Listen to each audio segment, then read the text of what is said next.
6 steps to negotiating your salary like a boss. Think back to the last job you got. What happened when they offered you the position?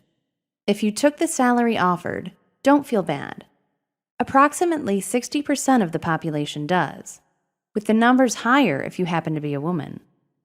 What most people don't realize is just how much leeway there can be in the amount they're offered. In fact, most people who put themselves out there will actually gain a higher salary than initially offered. Some statistics state as much as $5,000 more a year. With facts like that, learning how to negotiate a higher salary becomes crucial. Try these steps the next time you're in this position, whether taking a new job or trying for a higher raise during your annual review. Know the base pay going in.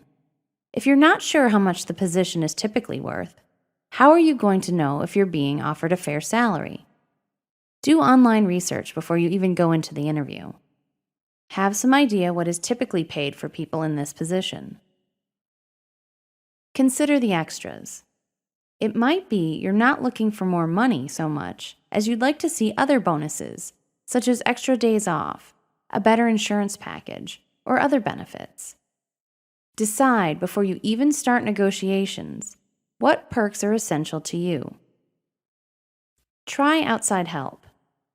If you're looking for a new employer, using a recruiter or a headhunter might help you gain a better salary range than you would on your own.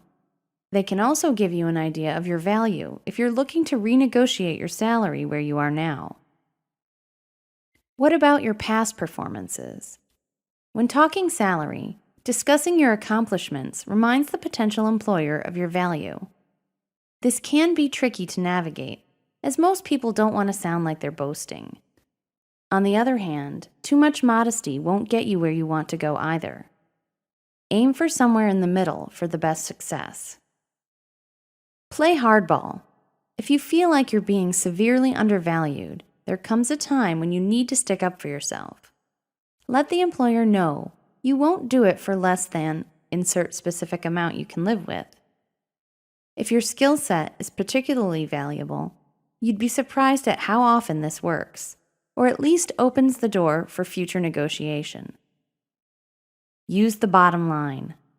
Have you saved the company money in the past or increased sales? Money talks. Details like this go a long way toward reminding the employer of your value.